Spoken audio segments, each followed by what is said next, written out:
الحمد لله نحمده ونستعينه ونستغفره ونؤمن به ونتوكل عليه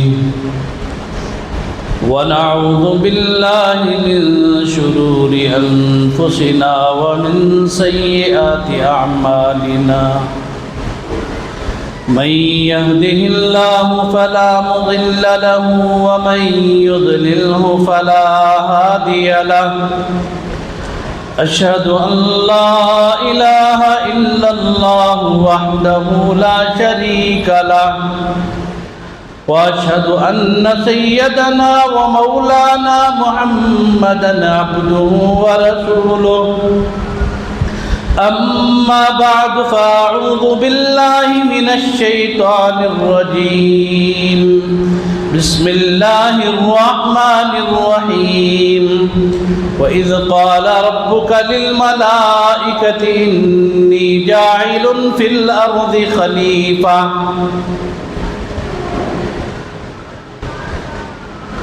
وقال تبارك وتعالى في موضع آخر وما خلقت الجن والإنس إلا ليعبدون صدق الله العظيم.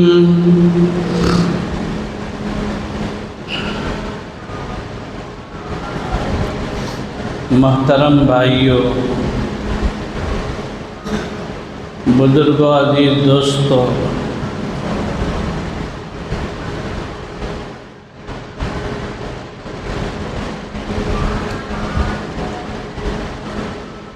اللہ تبارک و تعالی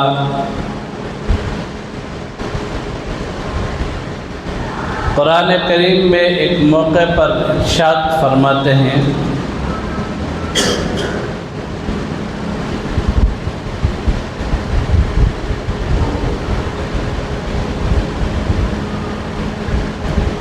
کہ اللہ نے دنیا کی کسی بھی چیز کو بیکار پیدا نہیں کیا. ما خلقت هذا باطلا، جتنی بھی چیزیں دنیا کے اندر ہیں،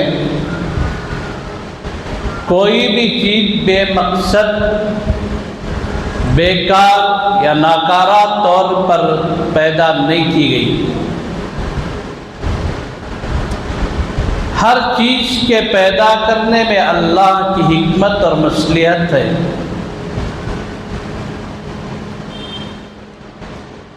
پھر اللہ تبارک و تعالیٰ قرآن کریم میں انسان سے مخاطب ارشاد فرماتے ہیں افحسبتم انما خلقناکم عبثا، جب ہم نے کائنات کی کوئی چیز بیکار نہیں پیدا کی تو افحسبتم انما خلقناکم عبثا، کیا ہم نے تم کو ایسے ہی عبث اور بیکار پیدا کر دیا؟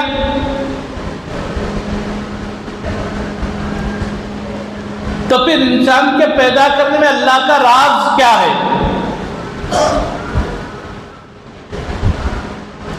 اللہ خود قرآن میں فرماتے ہیں وَإِذْ قَالَ رَبُّكَ لِلْمَلَائِكَةِ إِنِّي جَاعِلٌ فِي الْأَرْضِ خَلِيفَةً. یاد کرو اس وقت کو جب آپ کے رب نے کہا للملائکہ، ملائکہ سے، انی جاعل، بے شک میں بنانے والا ہوں، بھیجنے والا ہوں، فی الارض، زمین میں، خلیفہ، ایک خلیفہ. اب یہ جو خلیفہ کا لفظ ہے نا، اس کی تھوڑا گہرائی میں چلتے ہیں، دیکھتے ہیں کیا معنی ہے اس کے خلیفہ کے. کسے کہتے ہیں خلیفہ؟ خلیفہ کہتے ہیں نائب.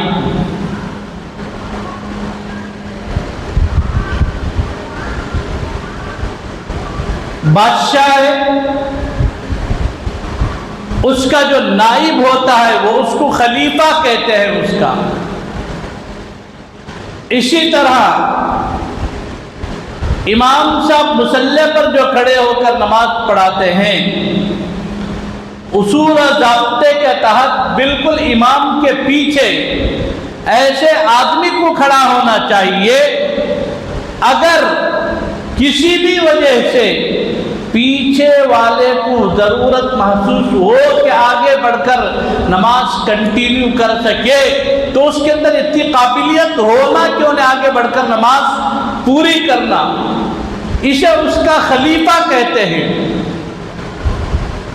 اب اللہ تبارک و تعالیٰ ارشاد فرماتے ہیں انی جاعل فی الارض خلیفہ، میں زمین میں اپنا خلیفہ مقرر کرنے والا ہوں۔ کیا اللہ کو خلیفہ کی ضرورت پڑ گئی؟ کیا معنی ہے اللہ کے خلیفہ کے؟ اور وہ بھی حضرت انسان کو اللہ فرماتے ہیں میں تجھے اپنا خلیفہ بنا کر دنیا کے اندر بھیج رہا ہوں۔ اللہ اپنی خلافت عطا کر رہے ہیں۔ تصوف کی لائن میں ایک چیز ہوتی ہے خلافت، اجازت۔ ایک بہت بڑے شیخ، یہ چیز چلی آ رہی ہے، حضرت رسول اللہ صلی اللہ تعالیٰ علیہ وسلم کے پہلے خلیفہ حضرت ابو بکر صدیق رضی اللہ تعالیٰ عنہ، حضور کے پہلے خلیفہ حضرت ابو بکر صدیق رضی اللہ تعالیٰ عنہ، حضرت ابو بکر کے خلیفہ حضرت عمر رضی اللہ تعالیٰ عنہ، ایک سلسلہ جو چلا ہے اور قیامت تک یہ سلسلہ چلتا رہے گا۔ ایک بہت بڑے شیخ پیر و مرشد، جیسے کہ اس زمانے میں حضرت پیر ذوالفقار صاحب نقشبندی قبلہ دامت برکاتہ، اگر حضرت کسی کو خلافت عطا فرما دیں اور وہ بندہ آئے، لوگ کہتے ہیں ماشاءاللہ یہ تو حضرت پیر صاحب کے خلیفہ ہیں، یہ بہت اچھی بات ہے۔ لیکن اللہ خود جب فرما رہے انسان میرا خلیفہ ہے تو خلافت میں ہوتا کیا ہے؟ کسے کہتے ہیں خلافت؟ کیا معنی ہے خلافت کے؟ اللہ تبارک و تعالیٰ انسان کو دنیا کے اندر پیدا فرمائے اور پیدا فرما کر یوں ہی نہیں چھوڑ دیا، اللہ نے اسے پوسٹ کیا، اسے عہدہ دیا۔ عہدہ کیا ہے؟ خلافت کا عہدہ۔ اللہ تبارک و تعالیٰ نے اسے اپنی خلافت عطا فرمائی۔ چند الفاظ ہیں، بعض محدثین کہتے ہیں حدیث قدسی ہے، لیکن حضرات محقق علماء لکھتے ہیں اس طرح کے الفاظ ذخیرہ حدیث میں کہیں نہیں ملتے، لیکن مانند اس کی تطبیق ہوتی ہے۔ وہ کیا الفاظ ہیں؟ کنت کنزا مخفیہ۔ بعض محدثین فرماتے ہیں، اللہ ارشاد فرماتے ہیں کنت کنزا مخفیہ، میں چھپا ہوا خزانہ تھا، ان احببتا، کہ میں چاہتا تھا کہ میں پہچانا جاؤں، تو پھر میں نے مخلوقات کی تخلیق فرمائی، ان میں سے حضرت انسان کی تخلیق فرمائی۔ انسان سے فرمایا میں نے تجھے پیدا کیا، یہ پیدا کرنے کا مقصد یہ ہے کہ تو اللہ کی معرفت حاصل کر، تو دیکھ اللہ کی ذات کو، اللہ کے انوارات کو، اللہ کے تجلیات کو۔ یہ مقصد انسان کی تخلیق کا۔ لفظاً اس طرح ذخیر حدیث میں پوری حدیث نہیں ہے، لیکن معنی اس کی تطبیق ہوتی ہے۔ ایک جگہ اللہ تبارک و تعالیٰ ارشاد فرماتے ہیں وَمَا خَلَقْتُ الْجِنَّ وَالْإِنسَ إِلَّا لِيَعْبُدُونَ۔ اللہ تبارک و تعالیٰ نے جنات اور انسان کو محض اپنی عبادت کے لیے پیدا فرمایا۔ علامہ جلال الدین سیوطی نور اللہ مرقدہ نے یہ آیت کی تفسیر کرتے ہوئے اس کے حاشیے میں بین السطور میں ایک بات لکھی وَمَا خَلَقْتُ الْجِنَّ وَالْإِنسَ إِلَّا لِيَعْبُدُونَ۔ لیعبدون کے نیچے ایک ترجمہ کیا، خود علامہ سیوطی ترجمہ کرتے ہیں اَيْ لِيَعْرِفُونَ، یعنی معرفت کے لیے، اللہ کی پہچان کے لیے پیدا فرمایا۔ اب خلیفہ کا کام کیا ہوتا ہے؟ جو مشائخ، جو بزرگان دین کسی کو اپنی خلافت عطا فرماتے ہیں تو اس کا مطلب یہ ہوتا ہے کہ ہمارا جو مشن ہے تزکیہ و طہارت کا، ہمارا جو مشن ہے لوگوں کے قلوب سے اخلاق رذیلہ کو ختم کرنے کا، آپ اس مشن پر کام کرو۔ مجالس چلاؤ، واعظ و نصیحت کرو، ذکر کے حلقے لگاؤ، لوگوں کو ترغیب دو۔ یہ ایک مشن ہوتا ہے اولیاء اللہ کا، مشائخ کا، اس کے ذریعے سے لوگ اللہ کی طرف جڑتے چلے جائے، اللہ کی طرف جڑتے چلے جائے۔ جب قلوب صاف ہوتے ہیں، دلوں پر محنت ہوتی ہے، تو پھر یہ دل صاف ہوتے ہیں، یہ پاک آئینے کی طرح ہوتے ہیں۔ یہ دل جب حسد سے پاک ہوتے ہیں، یہ دل جب حقد سے پاک ہوتے ہیں، یہ دل جب تکبر سے پاک ہوتے ہیں، یہ دل جب ریاکاری سے پاک ہوتے ہیں، تو پھر ان دلوں کے اندر اللہ کے انوارات و تجلیات کا ظہور ہوتا ہے۔ دنیا کے اندر انسان بھی پیدا ہوا ایسے کھانے پینے کے لیے اور زندگی بسر کر کے جانے کے لیے، تو پھر جانوروں میں اور انسانوں میں کوئی فرق نہیں ہے۔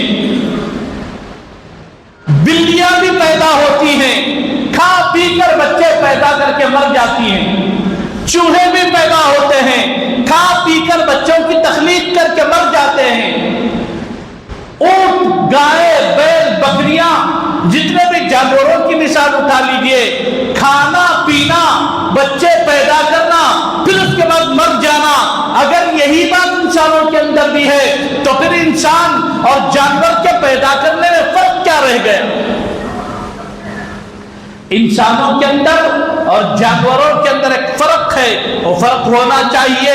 وہ فرق یہ ہے کہ اللہ تبارک و تعالیٰ نے انسان کو جو بنایا ہے عناصر اربع سے بنایا، مٹی، آگ، ہوا، پانی، ان 4 چیزوں سے انسان کے جسم کی تخلیق کی۔ پھر اللہ تبارک و تعالیٰ نے اس کے پنجرے کے اندر ایک 7 مخلوقات کو قید کر دیا۔ یہ اللہ کے نورانی مخلوقات ہیں۔ ان میں سے جو پہلی خلق ہے، اسے قلب کہتے ہیں، یہ دل ہے۔ اللہ تبارک و تعالیٰ نے جو دل بنایا ہے، یہ دل اللہ کی معرفت کے لیے، اللہ کے انوارات کے لیے، اللہ کے احکام کے لیے، اللہ کی تجلی کے لیے بنایا ہے۔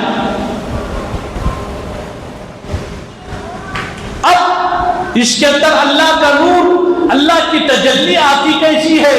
وَيَتَفَكَّرُونَ فِي خَلْقِ السَّمَاوَاتِ وَالْأَرْضِ، بندہ اللہ کی تخلیقات میں تفکر کرتا ہے، غور کرتا ہے۔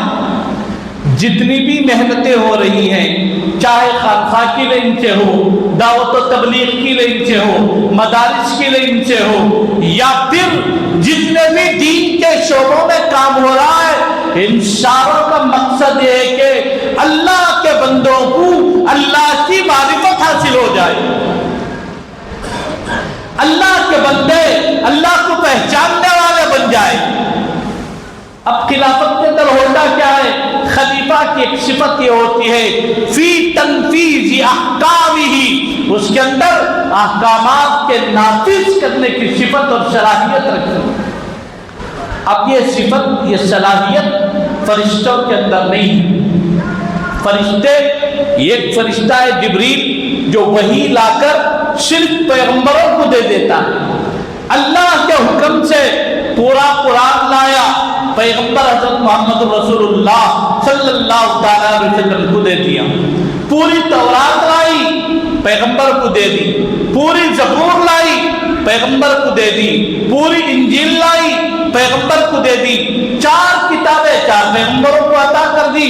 پھر آدم علیہ السلام سے لے کر آخر تک جتنے پیغمبر رونما ہوئے، سب کو صحیفے اللہ کی طرف سے جو احکامات تھے یہ لا کر دے دینا صرف فرشتے کا کام ہے، نافذ کرنا فرشتے کا کام نہیں ہے، اور نافذ کرنے کی صلاحیت بھی فرشتے کے اندر نہیں ہے۔ اور یہ صلاحیت اللہ تبارک و تعالیٰ نے حضرت انسان کے اندر رکھی ہے۔ یہ صلاحیت اللہ نے انسان کے اندر رکھی۔ اللہ نے انسان میں وہ صلاحیت رکھ کر فرمایا اذ قال ربک للملائکۃ انی جاعل فی الارض خلیفہ، میں زمین میں تجھے اپنا خلیفہ بنا کر بھیج رہا ہوں۔ کیوں؟ اس لیے کہ تو اللہ کے احکامات کی تنفیذ کرے گا، اللہ کے احکامات کو نافذ کرے گا۔ اب آپ دیکھ لیجئے قرآن میں ایک دوسری بھی آیت ہے اس کی تائید میں، اللہ فرماتے ہیں کنتم خیر امۃ اخرجت للناس تأمرون بالمعروف وتنہون عن المنکر وتؤمنون باللہ۔ اللہ تبارک و تعالیٰ نے خصوصیت کے ساتھ امت مسلمہ سے فرمایا تم بہترین امت ہو، بہترین امت ہو۔ کیوں؟ تأمرون الناس بالمعروف، تم معروفات کا حکم کرتے ہو، جاؤ لوگوں کے پاس ان کو اچھائیوں کا حکم دو، وتنہون عن المنکر، اور ان کو منکرات سے روکو۔ یہی ہے خلیفہ کا کام۔ اللہ کا حکم کیا ہے؟ منکرات کو عام کرو، معروفات کو عام کرو۔ اللہ کی جو عوامل ہے اس کو عام کرو، لوگوں کو نماز کے احکام بتاؤ، لوگوں کو اللہ کا حکم سناؤ، نافذ کرو، بولو اے لوگوں نماز پڑھو، اے لوگوں اللہ سے ڈرو، اے لوگوں اپنے دلوں کے اندر اللہ کی محبت پیدا کرو۔ یہ نافذ کرنے کی جو صفت ہے، جو صلاحیت ہے، اللہ نے انسان کے اندر رکھی، اور اسی لیے اللہ نے انسان کو خلیفہ بنا کر دنیا کے اندر رونما فرمایا۔ اور دوسرا کام کیا ہے؟ نواہی، یعنی منکرات، جو معاشرے کے اندر برائیاں پھیلی ہوئی ہیں، ان برائیوں سے روکنے کا کام ایسا نہیں صرف علماء کا کام ہے، اور یہ بھی نہیں دعوت و تبلیغ کے چند افراد کی ذمہ داری ہے۔ ہم نے سوچ لیا دعوت و تبلیغ کے چند افراد کی ذمہ داری ہے، وہ کر لیں گے، دوسرے کیا ہے چلو بری ہو گئے۔ اللہ کی قسم ایسا نہیں ہے، امت کے ہر فرد پر یہ ذمہ داری ہے۔ دعوت کا کام کرنا، امر بالمعروف کرنا، نہی عن المنکر کرنا، یہ امت کے ہر فرد پر ذمہ داری ہے۔ یہ اوامر، یہ نواہی، اس پر جو کام کرنا ہے، اسی کو کہتے ہیں خلیفہ۔ یہ کام کرنے والا اللہ کی خلافت کا حق ادا کر رہا ہے۔ اب دو میدان ہیں، یہ معروفات کا میدان ہے، اچھائیوں کا حکم کرو، آپ کو کوئی گالی نہیں دے گا، آپ جا کر نماز کو بلاؤ، آپ کو کوئی برا بھلا نہیں کہے گا، آپ جاؤ زکوٰۃ کا حکم کرو، آپ کو کوئی برا بھلا نہیں کہے گا، لیکن آپ جاؤ منکرات سے روکو۔ یہاں گالیاں بھی سننی پڑتی ہیں، یہاں ضرورت پڑے تو برے بھلے جملے بھی سننے پڑتے ہیں۔ اس کی مثال کیسی معلوم؟ مصطفیٰ کریم صلی اللہ علیہ وسلم کے چمن میں بہت سارے پھول ہیں، ان میں سے ہر پھول کی خوشبو الگ ہے، ہر پھول کی خوشبو الگ ہے۔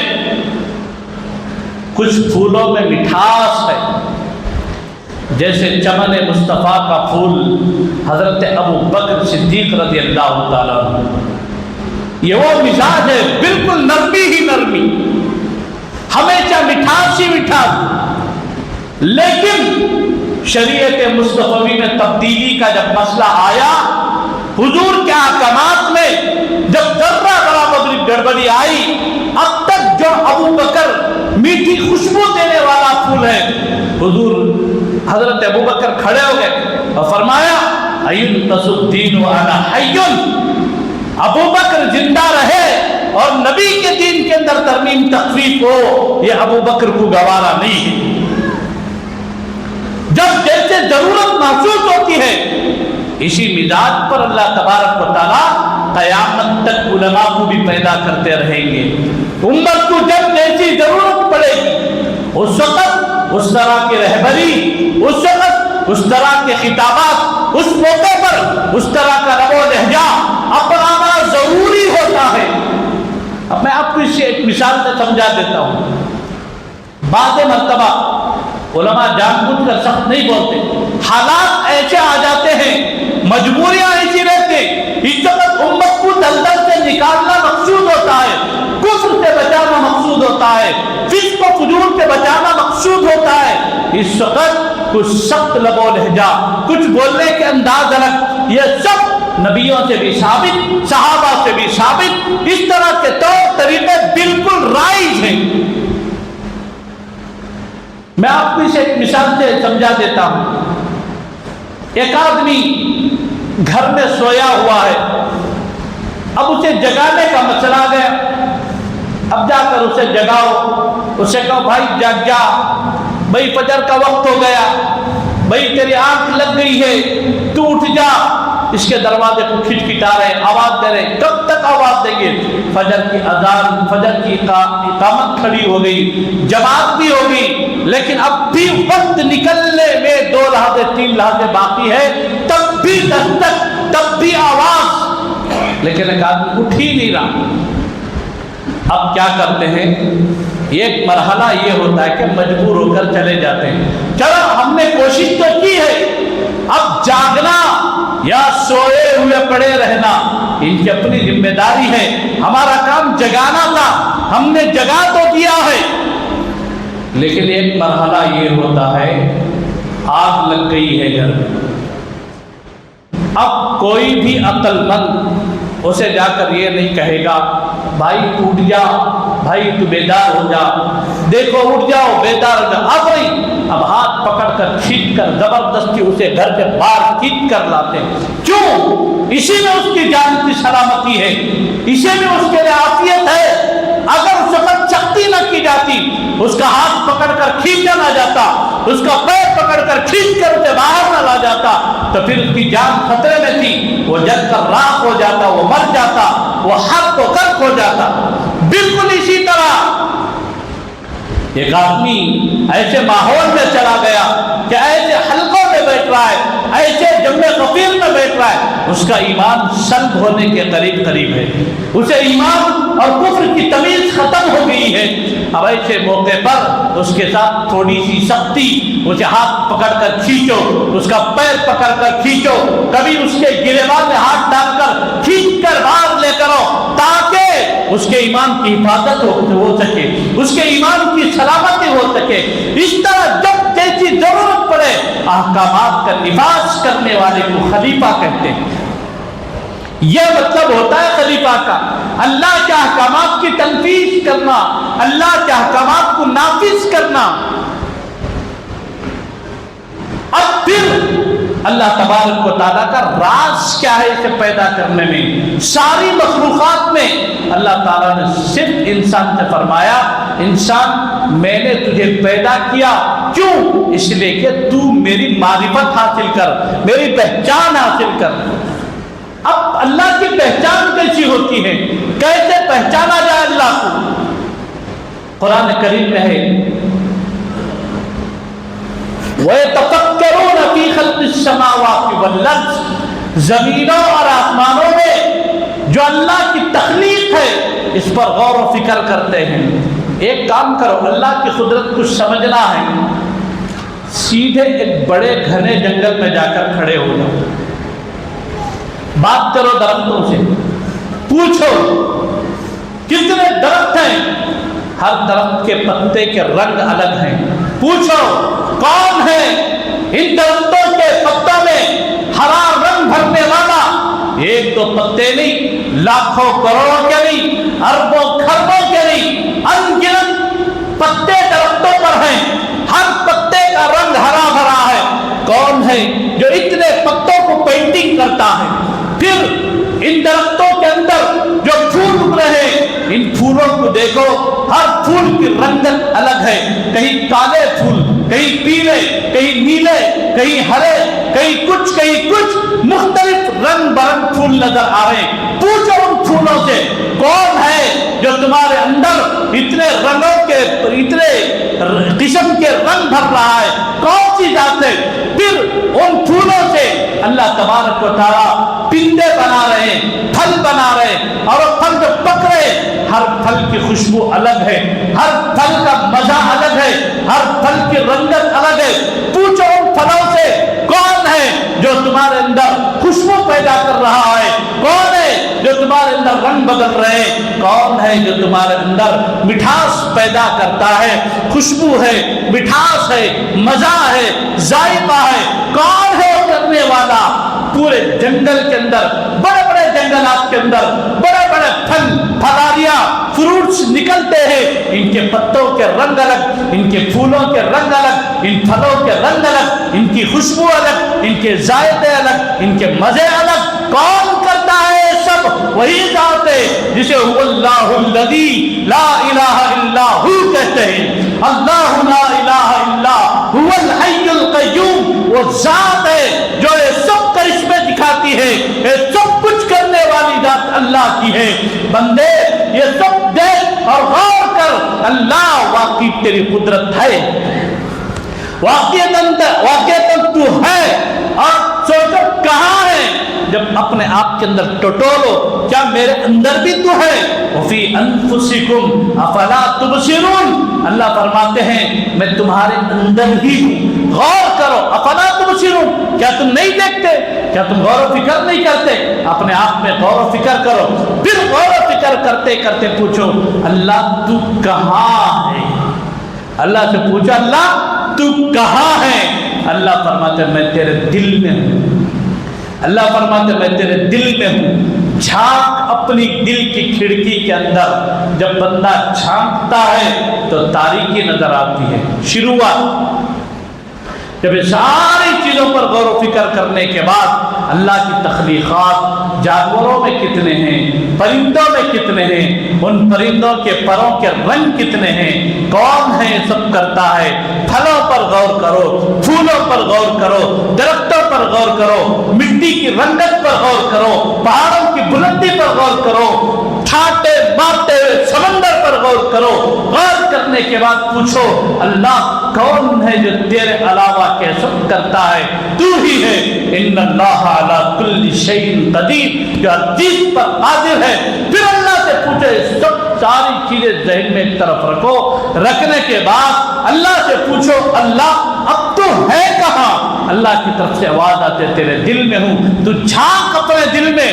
جب بندہ اپنے دل میں جھانک کر دیکھتا ہے تو پھر شروع جو مرحلہ ہے اس کے اندر تاریکی نظر آتی ہے، اس کے اندر اندھیرا نظر آتا ہے۔ پھر بندہ اللہ سے پوچھے اللہ تو نے تو کہا تھا میں تیرے دل میں ہوں، لیکن جب میں دل میں جھانک کر دیکھتا ہوں تو میرے دل کے اندر تاریکی ہے، میرے دل کے اندر اندھیرا ہے۔ اللہ فرماتے اندھیرے کو ختم کر۔ اللہ کی طرف سے آواز آتے اس اندھیرے کو ختم کر۔ بندہ پھر پوچھتا ہے اللہ یہ اندھیرے کو ختم کیسے کروں، یہ ظلمت کو ختم کیسے کروں؟ اللہ کی طرف سے آواز آتے گناہوں سے توبہ کر۔ وَذَرُوا ظَاهِرَ الْإِثْمِ وَبَاطِنَهُ، ظاہری گناہوں کو بھی چھوڑ، باطنی گناہوں کو بھی چھوڑ۔ ظاہری گناہ کیا ہے؟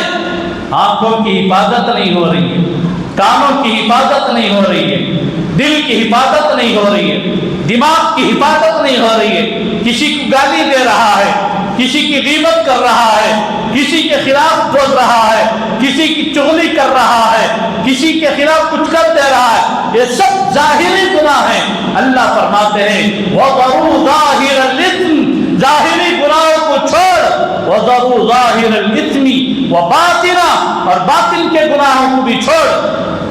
باطن کے گناہ کیا ہے؟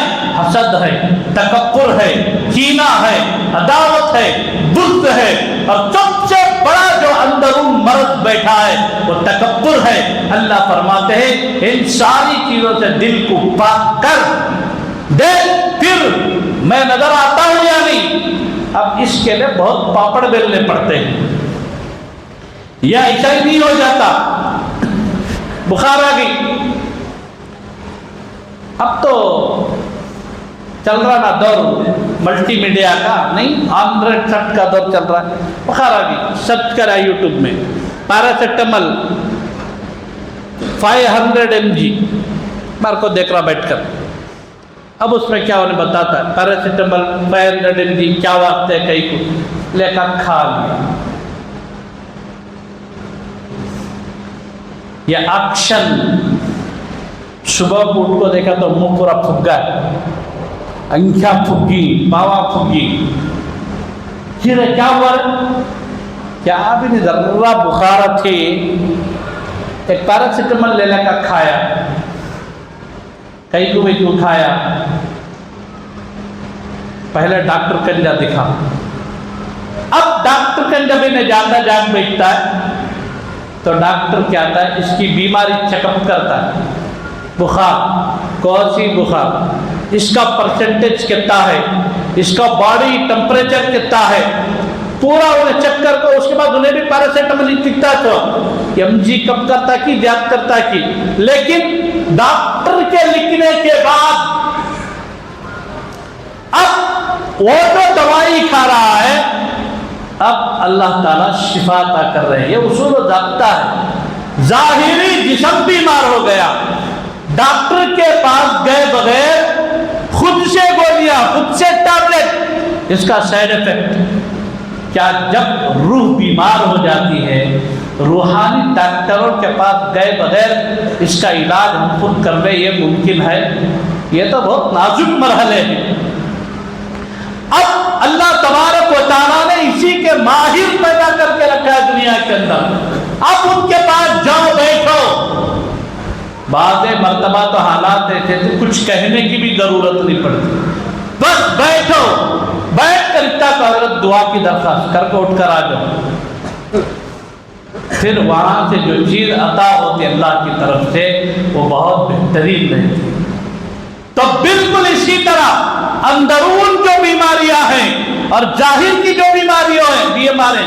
اس سے توبہ ضروری ہے جب بندہ یہ ساری چیزوں سے پاک ہو جاتا ہے اللہ فرماتے وَذَرُوا ظَاهِرَ الْإِثْمِ وَبَاطِنَهُ اللہ کے حکم کے مطابق جب بندہ ظاہری اور باطنی گناہوں کو چھوڑ کر توبہ کر لیتا ہے چند دن ایسے ہی زندگی گزرتی ہے روزانہ رات کی تاریکی میں 4 بجے اٹھ کر بندہ اللہ کے سامنے بیٹھ کر آنکھ بند کر کے اپنے دل پر توجہ دے رہا ہے اور کہہ رہا اللہ تیرا نور اب بھی نظر نہیں آیا اللہ میں تو توبہ کر چکا اللہ میں اپنے گناہوں سے باز آ چکا اب تو میرے نظروں کی حفاظت ہو رہی ہے اب تو میرے کانوں کی حفاظت ہو رہی ہے اب تو میرے زبان کی حفاظت ہو رہی ہے اللہ فرماتے چند دن اور رک تیری بیماری اتنی سخت ہے اور تھوڑے علاج کی ضرورت ہے چند دن گزریں گے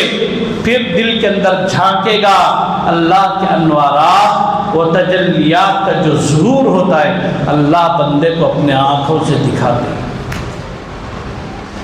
اب اس کی علامت کیا معلوم جب بندے کو یہ دولت نصیب ہو جاتی ہے دنیا اس کے خیال سے ماورا ہے وَلَا يَخَافُونَ لَوْمَةَ لَائِمٍ کسی بھی چیز کا خوف نہیں ہوتا بندے کو اب یہ دل پاک جب ہو جاتا ہے یہاں 2 چیزیں آ جاتی ہیں ایک اللہ کا خوف آ جاتا ہے اور ایک اللہ کی محبت آ جاتی ہے اللہ کی محبت آ جانے کے بعد پھر دوسری کوئی محبت آ ہی نہیں سکتی اللہ کا خوف آ جانے کے بعد دوسرا کوئی خوف نہیں آ سکتا صحابہ کے دلوں میں اللہ کا خوف آ گیا تھا شیر کی دم مروڑ کر فرمایا چل مجھے راستہ بتا میں محمد الرسول اللہ کا غلام ہوں صحابہ کو دولت نصیب ہو چکی تھی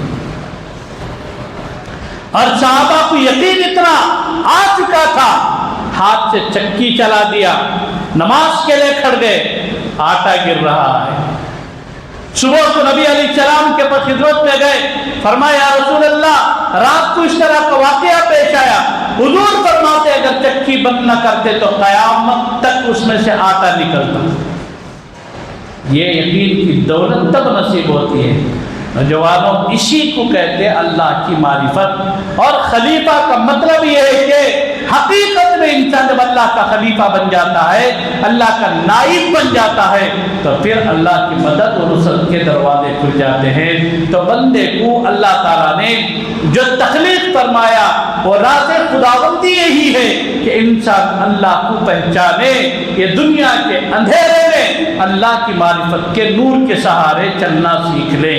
یہ اللہ کا مقصد، یہ اللہ کا راز ہے۔ اس میں اور بھی بہت سارے تفصیلات ہیں، میں بہت سے مختصر کر کے آپ حضرات کے سامنے رکھ دیا۔ اللہ سے دعا فرمائیں اللہ مجھے اور آپ کو کہنے سننے سے عمل صالح کی توفیق عطا فرمائے۔ ایک لحظہ بیٹھو۔ پچھلی جمعہ بھی ایک اعلان ہوا تھا، مستقل 2 جمعہ سے اس پر ایک محنت ہو رہی ہے۔ وہ جو 24 تاریخ اتوار کے دن بنگلور جانے کا مسئلہ ہے، نوجوان کیا اس پر کرے، کیا کچھ ہوا کیا کام اس پر یا پھر نہیں ہوا کیا ہے۔ انشاءاللہ نماز کے بعد تھوڑا بیٹھ کر ایک مشورہ کریں گے کہ تب کام ہوا ہے تو الحمدللہ، اگر نہیں ہوا ہے تو کیا کر سکتے ہیں، ہمارا کام صرف ترغیب دینا رہتا ہے۔ میں امید کرتا ہوں کہ کچھ کام ہوا ہے، ایک حسن ظن ہے آپ حضرات سے، بقیہ اللہ کی طرف سے توفیق کا مسئلہ رہتا ہے۔ اللہ سے دعا فرمائے اللہ مجھے اور آپ کو پوری امت مسلمہ کو اللہ کہنے سننے سے عمل صالح کی توفیق عطا فرمائے، اللہ اپنی معرفت کا نور عطا فرمائے۔ آمین وآخر دعوانا الحمد للہ۔